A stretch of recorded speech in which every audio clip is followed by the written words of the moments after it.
Dice la palabra de Dios en segunda de Pedro capítulo 3. Dice, amados, esta es la segunda carta que os escribo, y en ambas despierto con exhortación vuestro limpio entendimiento, para que tengáis memoria de las palabras que antes han sido dichas por los santos profetas, y del mandamiento del Señor y Salvador dado por vuestros apóstoles, sabiendo primero esto, que en los postreros días vendrán burladores, andando según sus propias concupiscencias, y diciendo, ¿dónde está la promesa de su advenimiento? Porque desde el día en que los padres durmieron, todas las cosas permanecen así como desde el principio de la creación. Estos ignoran voluntariamente que en el tiempo antiguo fueron hechos por la palabra de Dios los cielos y también la tierra, que proviene del agua y por el agua subsiste. Por lo cual el mundo de entonces pereció anegado en agua. Pero los cielos y la tierra que existen ahora están reservados por la misma palabra, guardados para el fuego en el día del juicio y de la perdición de los hombres impíos. Amén. Dios es bueno. El título del mensaje de hoy, hermanos, tiene como título, El día del Señor vendrá. Amén. El día del Señor vendrá.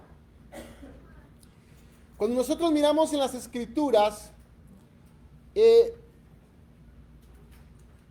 desde el Génesis capítulo 3, versículo 15, se empieza a profetizar acerca de la segunda venida de Jesús. Y en todo el Antiguo Testamento está contándonos la historia de la salvación. Y nos está anunciando acerca de la venida del Mesías. Luego, en el Nuevo Testamento vemos que Jesús viene, que el Mesías viene a este mundo. Pero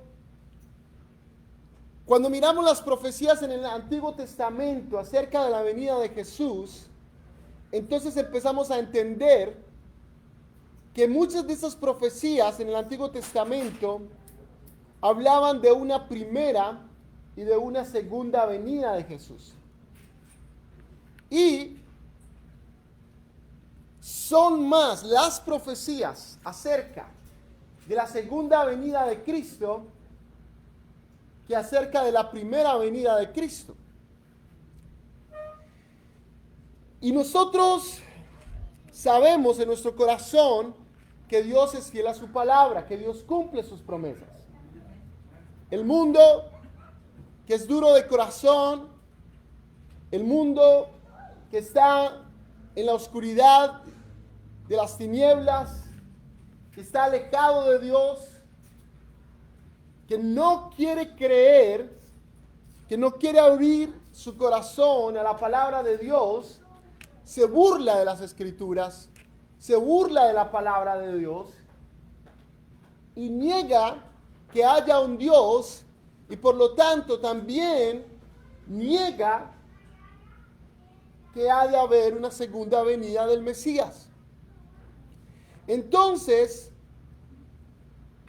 cuando la palabra de Dios nos dice a nosotros que somos justos, no dice la Biblia que somos justos porque nuestra forma de caminar sea perfecta, porque somos imperfectos. No porque no pequemos, porque nosotros también pecamos. No porque merezcamos algo que aquellos que están perdidos no merezcan, porque nosotros no merecemos nada tampoco. Porque la salvación es por gracia, porque el servirle a Dios es por gracia, porque el ser bendecido de parte de Dios es por gracia. Y cuando la Biblia dice que el reino del cielo lo heredarán los pobres de espíritu, una persona pobre es una persona que no tiene nada o lo que tiene es muy poco. es una persona que tiene carencias, que tiene escasez. Y el que es pobre en espíritu reconoce en su corazón: yo no tengo nada en mí mismo que me haga merecedor de Dios. Yo no tengo nada en mí mismo que me haga merecedor de la salvación de Dios.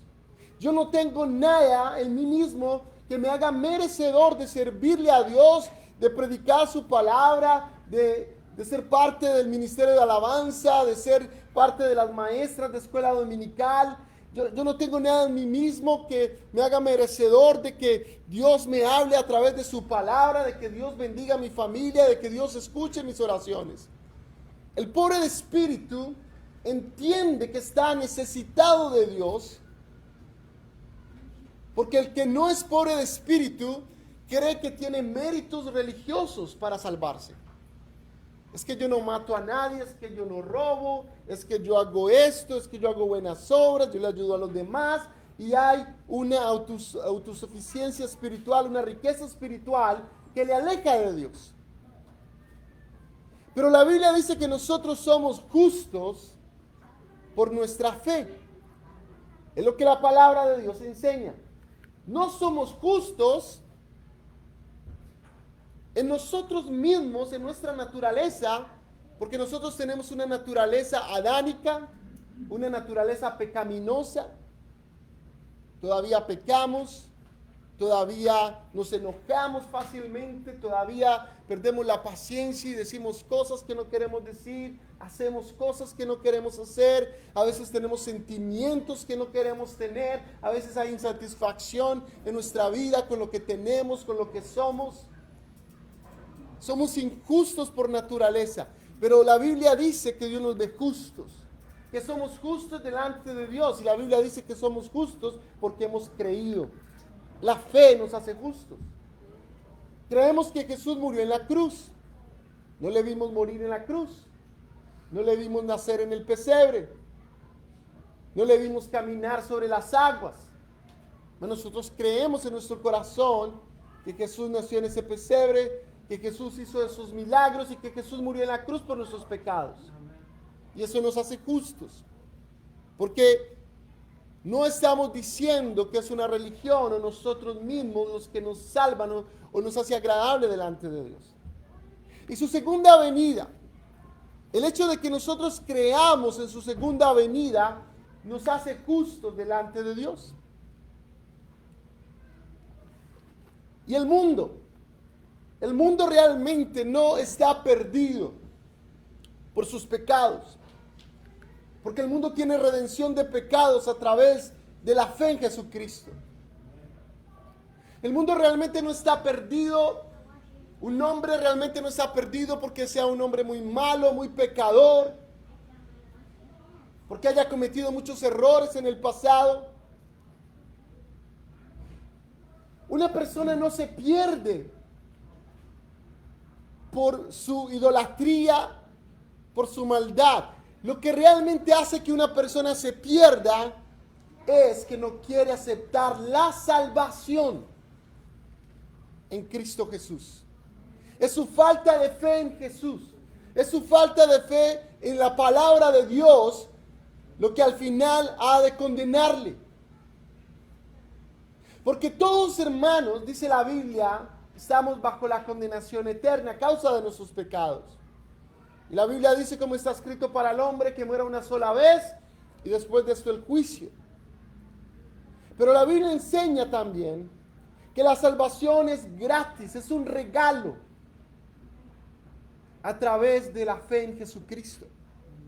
Entonces, si alguien no se salva, si alguien se pierde, realmente al final de cuentas ha de ser por su falta de fe. Y cuando hay falta de fe, cuando no se cree en Dios y en su palabra, hay injusticia. Y cuando el mundo no cree en la segunda venida de Cristo, está siendo injusto delante de los ojos de Dios. Este texto que leímos, hermanos, nos habla acerca del día del Señor. El día del Señor, hermanos, si más o menos, creo que se menciona directamente 14 veces en el Nuevo Testamento. El día del Señor. Y en el Antiguo Testamento directamente se usa la palabra del día del Señor 8 veces más o menos. Sin contar que la Biblia constantemente de una manera implícita nos está hablando del día del Señor. Y también en la Biblia encontramos no solamente la expresión el día del Señor, también encontramos la expresión el día de la ira del Señor. Y también la Biblia nos habla acerca del día de Dios. Pero esas profecías acerca del día de Dios son diferentes acerca de las profecías acerca del día del Señor. Son profecías diferentes. Y hermanos, las profecías acerca del día del Señor son profecías de juicio. Son profecías, hermanos, de ira de Dios. Son profecías de fuego y de destrucción. ¿Cuántos quieren que el Señor venga, hermanos? Amén. El día que el Señor venga va a venir el juicio de Dios sobre la tierra. Es lo que dice la Biblia. Y la Biblia enseña que Dios tiene una corona preparada para los que aman el día del Señor y los que anhelan el día del Señor, su segunda venida. El apóstol Pedro, aquí en este texto, los 2 primeros versículos, él está apelando, hermanos, a la máxima autoridad dentro de la iglesia de Cristo. Miren lo que está diciendo. Amados, esta es la segunda carta que os escribo, y en ambas despierto con exhortación vuestro limpio entendimiento, para que tengáis memoria de las palabras que antes han sido dichas por los santos profetas y del mandamiento del Señor y Salvador dado por vuestros apóstoles. Amén. Entonces, ¿cuál es la máxima autoridad en la iglesia? ¿El pastor? No. ¿El presbiterio?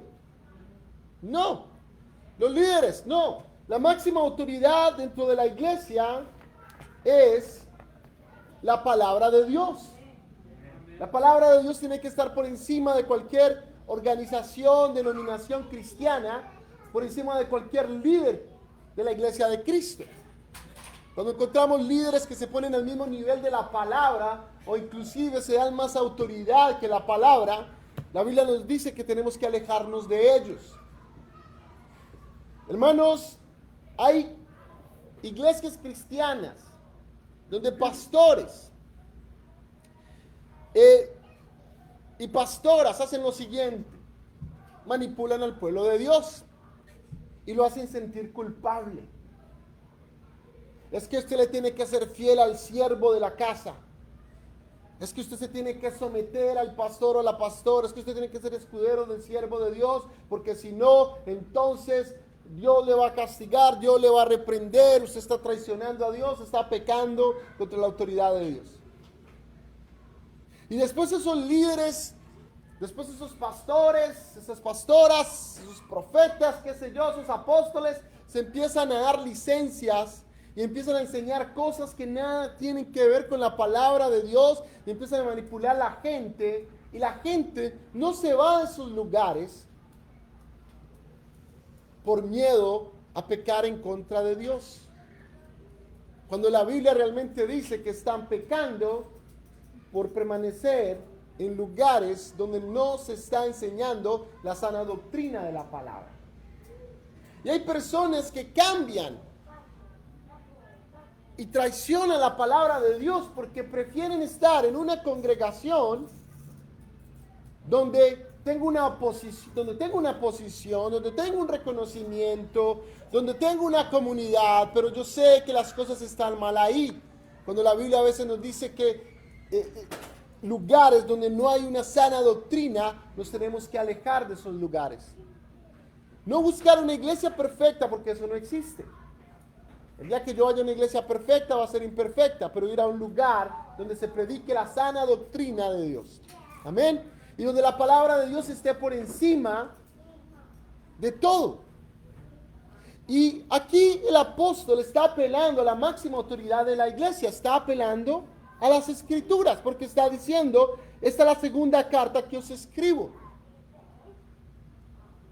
La iglesia primitiva veía esas cartas apostólicas, las empezó a ver como parte del canon bíblico, las veían como la palabra de Dios. Al igual la ponían al mismo nivel que la ley, los profetas y los libros históricos y proféticos y escatológicos del Antiguo Testamento. Pero el apóstol Pedro no solamente está apelando a la palabra de Dios escrita, sino que está apelando, dice, para que tengáis memoria de las palabras que antes han sido dichas. En ese tiempo muchas personas no sabían leer y escribir. Y la Biblia dice que el oír viene por la palabra. Amén. Pero los hebreos, los judíos, se memorizaban los primeros 5 libros de la Biblia. Pedro le está escribiendo a gentiles. Muchos de ellos no conocían la Biblia. Apenas estaban aprendiendo acerca del Antiguo Testamento. Y estaban escuchando lo que se les estaba enseñando. Y la Biblia dice que la fe viene por el oír la palabra de Dios. Y aquí Pedro está apelando, hermanos, a la palabra de Dios escrita nuevamente. Y está diciendo, para que tengáis memoria de las palabras que antes han sido dichas por los santos profetas. Amén. Y del mandamiento del Señor y Salvador, está hablando de Jesús, dado por vuestros apóstoles. Entonces, el apóstol está apelando a la siguiente autoridad. Está apelando a la palabra de Dios y a Jesucristo. Amén. Los está poniendo al mismo nivel. Y está diciendo, los profetas y los apóstoles, que sus palabras fueron escritas en las escrituras por mandato de Jesús. Entonces está apelando no solamente a la autoridad de Dios y de su palabra, sino a la autoridad profética y apostólica. Amén. Pero, hermanos, no caigamos en la trampa de pensar que los profetas modernos y los apóstoles modernos tienen la misma autoridad que los profetas del Antiguo Testamento, los apóstoles del Nuevo Testamento, porque no es verdad. Porque ya no hay nada nuevo que añadirle a la Biblia.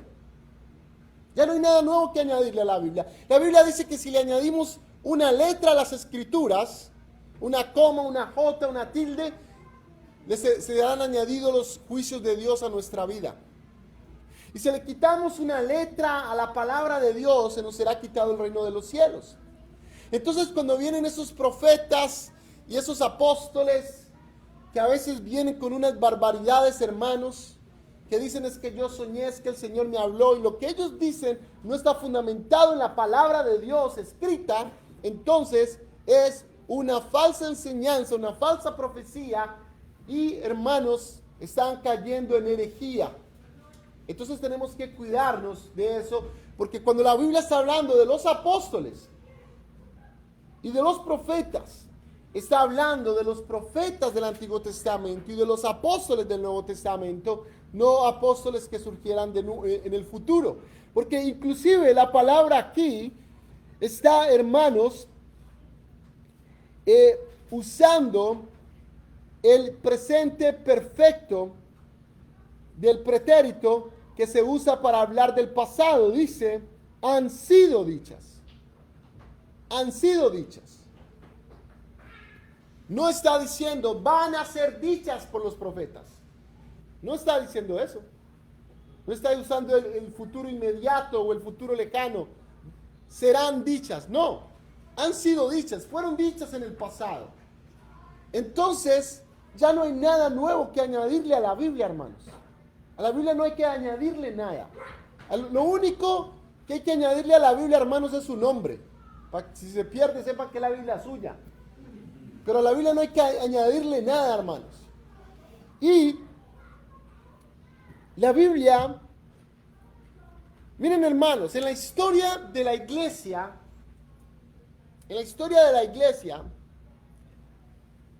han surgido,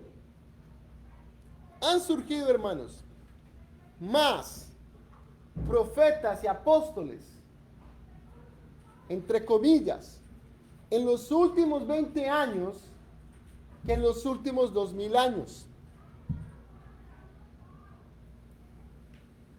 Durante más o menos 2000 años no hubo un movimiento de tantas personas que se autonombraran apóstoles y profetas y mandaran a hacer tarjetas de negocios y pancartas donde se promocionaran como apóstoles y profetas. En la enseñanza antigua, hermanos, en la iglesia primitiva, después de los últimos apóstoles del Nuevo Testamento, surgieron siervos de Dios memorables, pero no se andaban autonombrando apóstoles y profetas. Entonces hay que tener mucho cuidado, hermanos. Porque si vemos en el Antiguo Testamento, habían más falsos profetas que profetas verdaderos. Y si no me lo creen, miren el libro de Reyes o el libro de Crónicas, donde por un profeta de Dios habían cientos de profetas falsos. Entonces hay que tener mucho cuidado, hermanos, y tenemos que fundamentarnos en las Sagradas Escrituras. Tenemos que fundamentarnos en lo que la palabra de Dios dice. Entonces, si a mí viene un profeta o viene un apóstol con una palabra, yo tengo que pasar lo que ellos dicen a través de la Biblia.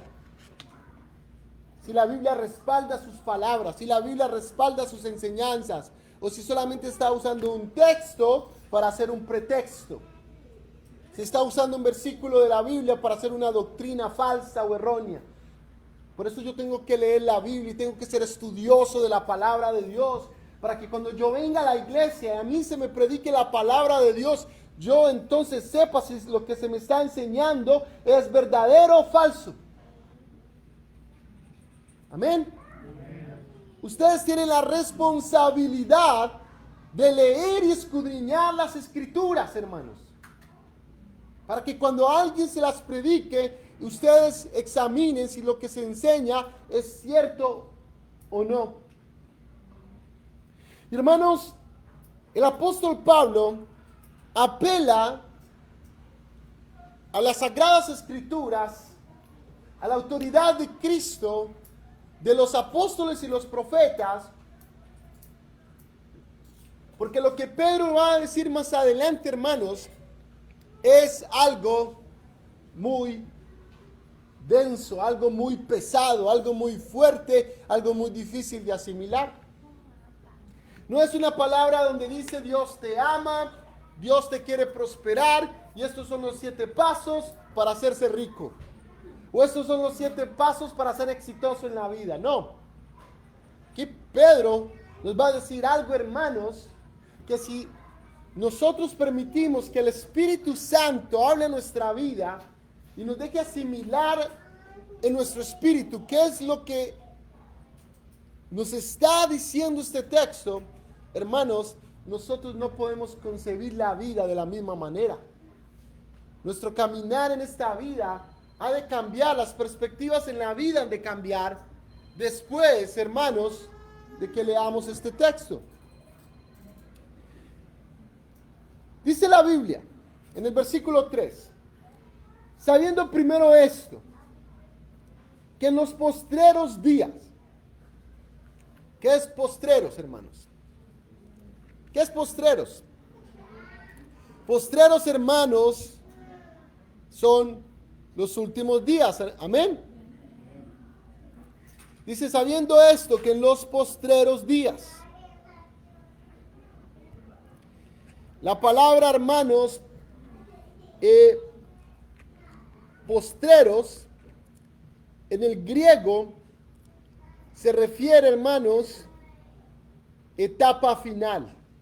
Es lo que la palabra griega traduce, etapa final. Amén. La etapa final. Y tenemos que entender un poco la mentalidad grecorromana. En la mentalidad grecorromana, en su cultura, habían ciertas cosas que hacían parte de su identidad. Una era el ejército y la otra eran los Juegos Olímpicos.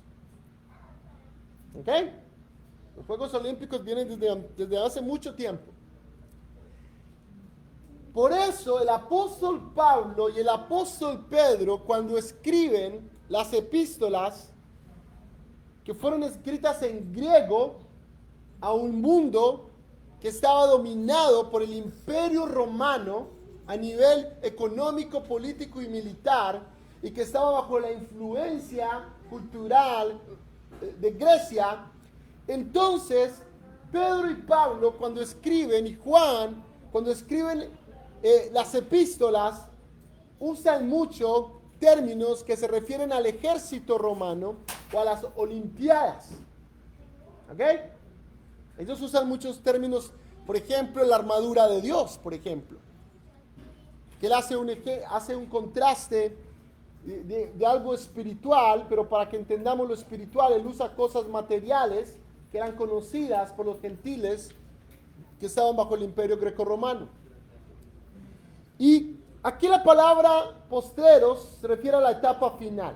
Cuando hay una competencia, hermanos, por ejemplo, una maratón, o cuando se están corriendo los 500 metros planos, qué sé yo, ¿cuándo corren más rápido? ¿Al principio o al final? Al final. Al principio ellos salen corriendo, muchas veces mirando la hora, qué sé yo. No sé si han visto esas competencias. Pero por ejemplo, en estas Olimpiadas, una colombiana que ganó la medalla de plata en la forma que corre como caminando. Que no me acuerdo cómo se llama ese tipo de competencia. Ella contaba que nunca en la vida había tenido tanto miedo como cuando estaba en la etapa final de la carrera. Porque en la etapa final de la carrera, ella iba adelante y ella dice que otras competidoras le jalaban el pelo y la tiraban para atrás, la pellizcaban, le daban patadas, le daban puños, y algunas de esas, las cámaras registraron lo que hacían y quedaron descalificadas. Entonces no ganaron los diplomas que ganan por los primeros 10 puestos. Pero dice que nunca en la vida había tenido tanto miedo en la etapa final. Se pusieron muy agresivos esos competidores. Por ejemplo, en una de las etapas finales de una competencia, que son 5 partes, una de las últimas partes de las etapas finales es en un caballo. Y esa competidora alemana y su entrenadora, en esa etapa de las etapas finales, cuando estaban ahí en el caballo, y el caballo no respondía como querían, ellas en la frustración empezó a golpear el caballo y también la entrenadora, y las descalificaron por haber maltratado al animal. Y los competidores, por ejemplo, en los Juegos Olímpicos, cuando son los 500 metros planos o los 1000 metros planos, en los últimos 100 metros, hermanos, corren y sacan las fuerzas que no tienen. Amén. Y la Biblia está usando ese término porque en la cultura greco-romana gentil, ellos entendían a qué se refería. En la etapa final, en los postreros días, en lo postrero de la competencia, entonces la Biblia lo que nos está diciendo a nosotros es que si a nosotros nos ha de tocar los postreros días, tenemos que correr más. Tenemos que estar más enfocados en la carrera. La Biblia dice que el reino de los cielos sufre violencia y solamente los violentos la arrebatan. Es lo que dice la Biblia. Entonces, la palabra griega es violentos. Hermanos, y algunas traducciones dicen los valientes, pero la palabra griega se refiere a que hay que ser violento, porque para llegar al reino de los cielos es algo muy violento. Pero no se refiere a una violencia en contra de personas, sino inclusive una violencia en contra de mí mismo. en contra de mi manera de pensar, en contra de la corriente de este mundo. Se necesita ser violento, hermanos, de tener valentía para combatir la manera que este mundo piensa, lo que este mundo respalda, lo que este mundo apoya, que va en contra de Dios. Por ejemplo, yo soy profesor en un colegio, en una escuela pública, en un colegio público, y muchos de los profesores tienen un pensamiento muy fuerte de principios que van en contra de Dios. Y si tú piensas de una manera diferente, quizás te van a discriminar, quizás no te van a apreciar. Y a veces uno ve personas que si son débiles de carácter, prefieren quedarse callados o inclusive renunciar a sus principios para agradar al mundo. Y la Biblia dice, hermanos, que tenemos que ser valientes, ser violentos en esta etapa final. El que ora, ore más. El que se santifica, santifíquese más. El que sirva, sirva más. El que ame a Dios, ámelo aún más. Y nos dice las Escrituras, sabiendo primero esto, que en los postreros días vendrán burladores. Dice, vendrán burladores. ¿Qué es un burlador, hermanos? La palabra griega, un sinónimo, es escarnecedor para burlador.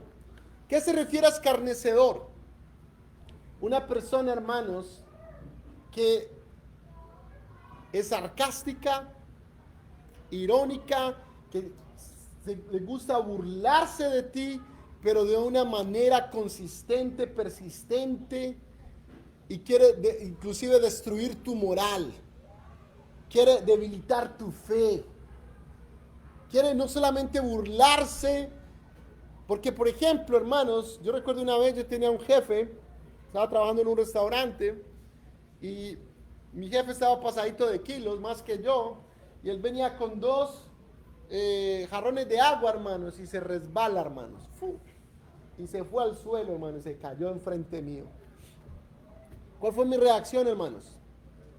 Empezarme a reír, y yo no me podía controlar de la risa. Pero la risa que yo tenía fue una risa nerviosa, porque es algo que a mí me pasa, cuando muchas veces es algo que causa nervios, a mí me da risa. O, por ejemplo, en las alturas, cuando alguien se va a caer, o de pronto algo muy malo va a pasar, por ejemplo, a veces a uno de mis hijos, yo como que trato de ir y como que las piernas no me funcionan de la misma manera. Todos reaccionamos de una manera diferente. Pero la Biblia no está hablando de ese tipo de burla, de que algo nos dé risa. Una vez yo venía allá en Medellín, donde yo soy, hay muchas pendientes, y venía caminando, venía del colegio con una amiga del colegio, una vecina, y había un pedazo de una lámina de madera en el suelo, y ella se paró en eso por accidente, hermanos, y se fue, y por allá se cayó patas arriba, hermanos. Y yo lo que hacía era reírme, en vez de ayudarla. La Biblia no se está refiriendo a eso. La Biblia se está refiriendo, hermanos, a lo que hoy llaman bullying. Lo que cuando nosotros escogemos una persona y nos empezamos a burlar y a hacer chistes consistentemente acerca, por ejemplo, de algo físico. ¿Ah?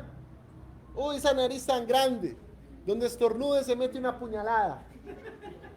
Supe que llegó porque lo primero que vi fue que llegó la nariz. Y empiezan a destruir a la persona y la autoestima de esa persona. Y la Biblia dice que vendrán burladores. Y esos burladores, hermanos, se van a burlar ¿de quién? De los justos. De los que creemos en la segunda venida de Cristo. Se van a burlar de los que creemos en la palabra de Dios. Y esos burladores están en medio de nosotros hoy en día. Se burlan, hermanos. Hacen burla de nosotros. Es que esas personas creen en la Biblia porque no tienen educación, porque no tienen academia, cuando los académicos más grandes del mundo, cuando las personas, hermanos, que han traído más beneficio con su conocimiento académico al mundo han sido cristianas. Las primeras universidades fueron fundadas por cristianos. Los primeros hospitales fueron fundados por cristianos. Los primeros orfanatos fueron fundados por cristianos. Los primeros ancianatos fueron fundados por cristianos. Los primeros lugares, hermanos, para ayudarle y darle comida y techo a las personas fueron fundados por cristianos. Personas con recursos económicos, con intelecto, con academia, han hecho descubrimientos para la ciencia. Y estas personas ignorantes que nunca han leído la Biblia, que han leído libros acerca de la Biblia, que han visto videos acerca de la Biblia, que han escuchado audios acerca de la Biblia, pero que nunca la han estudiado, se burlan de aquellos que creemos en la Biblia. Y hacen mofa de nosotros. Y los vemos en la televisión, los vemos en la radio, los vemos en las redes sociales. Y si tú dices algo acorde a la palabra de Dios, quizás te suspendan la red social, pero a ellos no. Si tú dices algo a favor de Dios y la palabra de Dios como político, vas a ser perseguido por los medios de comunicación. Pero si tú te burlas de la iglesia, si tú te burlas de Jesús, si tú te burlas de la palabra de Dios, entonces el mundo te va a aplaudir.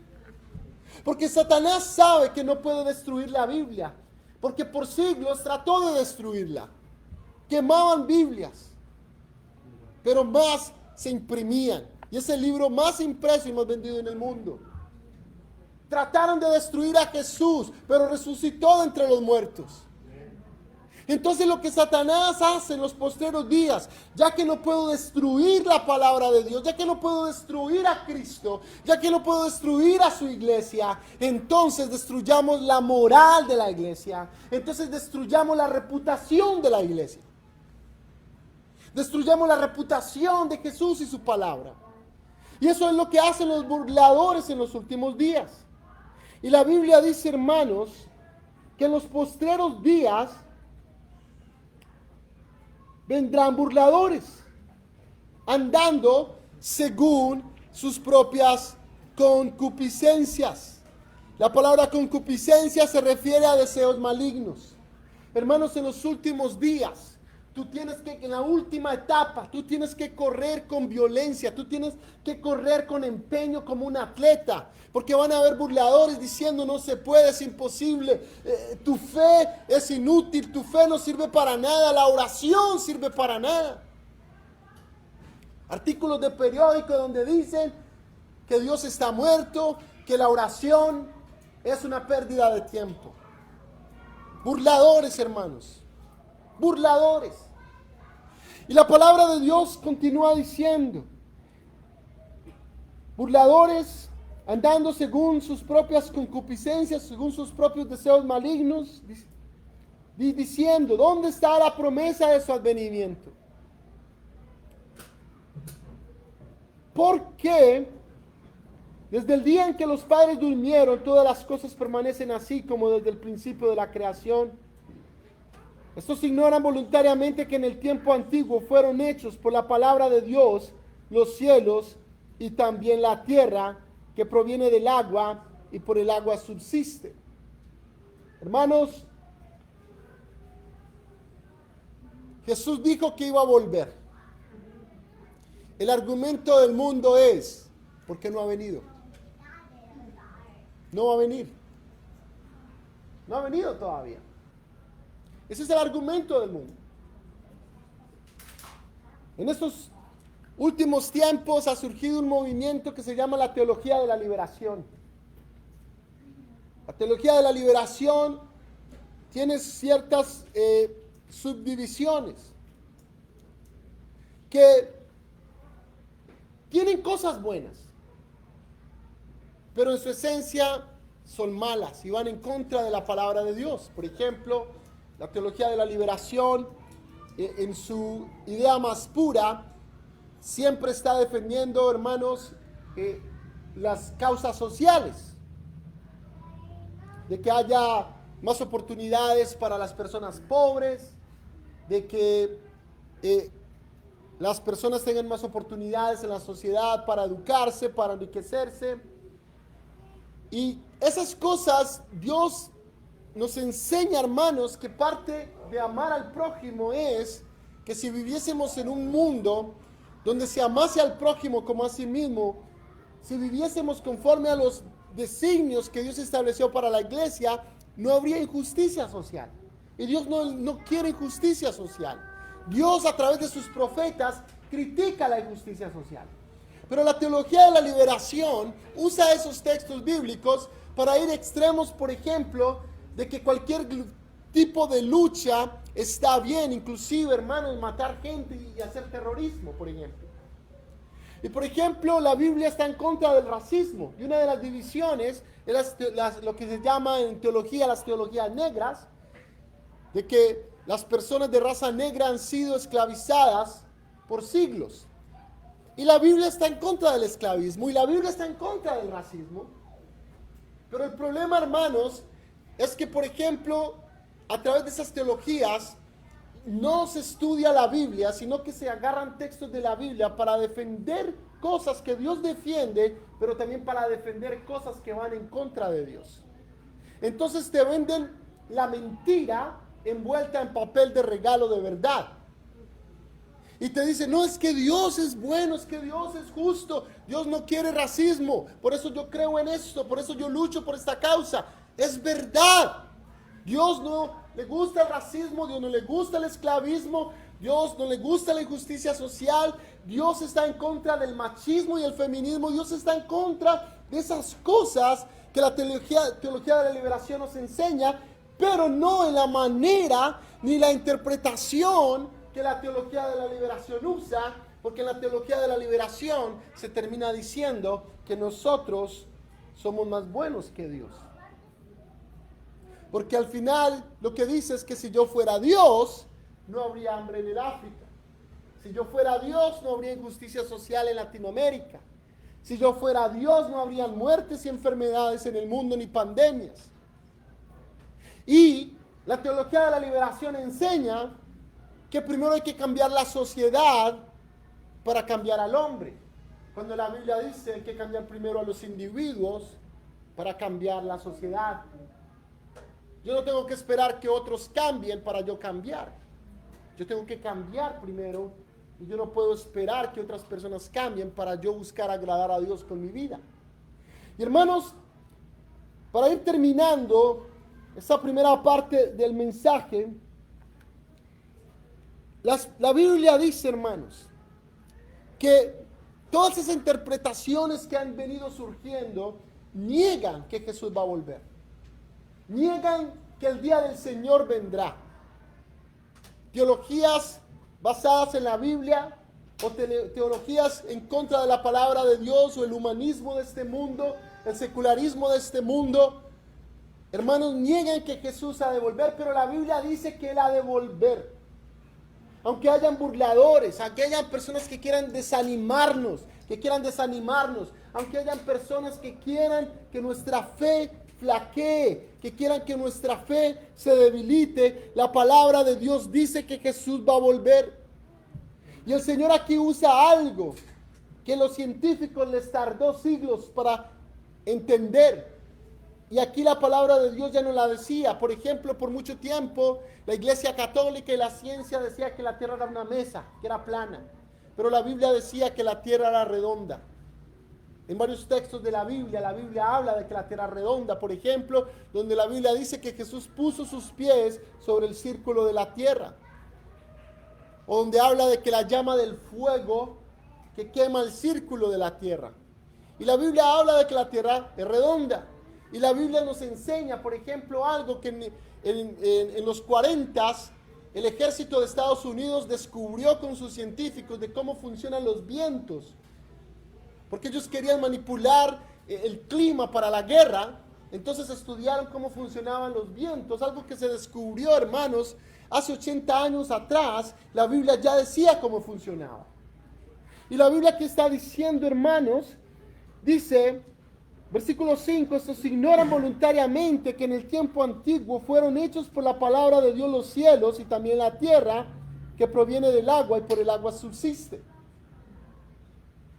La NASA ha gastado miles de millones de dólares para enviar naves y satélites a otros planetas para descubrir que si no hay agua no hay vida. que el agua es el fundamento de la vida. Si tú te pierdes en el desierto o en una isla, hermanos, lo primero que te mata no es el hambre, lo primero que te mata es la sed. Se necesita más el agua que la comida, hermanos, aunque comamos más que tomar agua. Y hermanos, voy a dejarlo ahí para en una semana continuar con este tema, porque hace 15 días o 20 días hablamos acerca de lo que la Biblia nos dice acerca del infierno, amén.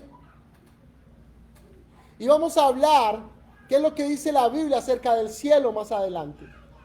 Pero antes de hablar acerca de qué es lo que dice la Biblia acerca del cielo, tenemos que hablar acerca del día del Señor, acerca de su venida, de que Jesús, su venida real. El Antiguo Testamento nos habló acerca de su segunda venida. Los reyes, como el rey David, esperaron la segunda venida de Jesús, enseñaron la segunda venida de Jesús. Los profetas y los apóstoles, la iglesia antigua, esperaron la venida de Jesús. La iglesia moderna dejó de predicar acerca de la venida de Jesús. El Señor ha de volver, hermanos. Y cuando venga, hermanos, va a ser algo que va a sorprender a la iglesia y va a sorprender al mundo. Y es algo, hermanos, que el mundo no va a desear, porque va a ser los justos juicios de Dios. Para terminar, dice, versículos 6 y 7, por lo cual el mundo de entonces pereció anegado en agua. Pero los cielos y la tierra que existen ahora están reservados por la misma palabra, guardados para el fuego en el día del juicio y de la perdición de los hombres impíos. La Biblia dice que el mundo fue destruido con el diluvio, con agua, y luego Dios dio su arco iris como promesa de que no iba a destruir al mundo con agua, pero no que no lo iba a volver a destruir. En su primera venida Jesús vino como el Cordero de Dios. En su segunda venida viene como el león. Vino como el Cordero a morir por nuestros pecados, pero ha de venir como el león a destruir a sus adversarios. No va a destruir al mundo con agua, pero lo va a destruir con fuego. La segunda venida de Jesús, hermanos, es la venida del Dios que es fuego consumidor. Amén. Entonces tenemos que estar preparados para su venida, hermanos. Y más adelante, la próxima semana, vamos a hablar más acerca de su segunda venida y de cómo tenemos que estar preparados para su venida. Padre, yo te doy gracias por tu palabra en esta hora, en el nombre del Señor Jesús. Padre, gracias por tu palabra, porque tú eres la máxima autoridad dentro de tu iglesia, Señor. Tú eres la máxima autoridad dentro de tu pueblo. Tú eres la máxima autoridad de nuestras vidas, Dios. Y nosotros creemos lo que tu palabra enseña, lo que las Sagradas Escrituras nos dicen, lo que tú hablaste en el pasado a través de los profetas y los apóstoles. Y si un predicador de tu palabra y si un siervo de tu palabra ha de enseñarnos algo, Señor, tenemos que pasar su enseñanza, su palabra a través de las Sagradas Escrituras, a través de lo que fue dicho por ti, a través de tus santos profetas y a través de tus santos apóstoles, Señor. Y estamos en este mundo, Señor, y somos justos, no porque seamos perfectos, sino porque hemos creído. No porque no seamos pecadores, sino porque hemos creído. Y la pobreza de espíritu que hay en nosotros, que nos lleva a reconocer que te necesitamos y a creer en ti, a creer en tu palabra, a creer en tu nacimiento en ese pesebre, al creer que caminaste sobre las aguas, al creer que moriste en la cruz y resucitaste, aunque no lo hayamos visto. Y al creer en tu segunda venida, aunque no la hayamos visto, nos hace justos. No una justicia basada en nuestras obras, no una justicia basada en nuestros méritos, sino en la fe, en lo que tú hiciste, Jesús, en quién tú eres, en lo que tú harás. Y aunque estamos en este mundo lleno de hombres y mujeres que no han querido creer y que están llenos de injusticia en su vida, arrastrados por los deseos malignos de su corazón, que se burlan de tu palabra, que se burlan de tu iglesia y que se burlan de ti, Jesús, que son perseguidores de tu iglesia, que son incrédulos de las sagradas escrituras, que traen muchas veces o quieren traer desánimo a tu pueblo, que quieren desacreditar a tu iglesia, que quieren debilitar nuestra fe. Pero tu palabra que nos enseña que en estos postreros días, en estos últimos tiempos, en esta etapa final, tenemos que ser esforzados como los atletas que dan lo máximo, que ponen su mayor esfuerzo por una corona que es corruptible, pero nosotros por una que es incorruptible. Ellos por una recompensa que es pasajera, mas nosotros por una recompensa que es eterna. Ellos por un reconocimiento humano, mas nosotros por el reconocimiento del Padre que hizo los cielos y la tierra. Padre, que tu iglesia, que mis hermanos y mis hermanas en su corazón no pierdan la fe, no pierdan el enfoque, que tengan siempre los ojos puestos en Jesús y reconozcan en su corazón que tú eres real y que tu venida es real.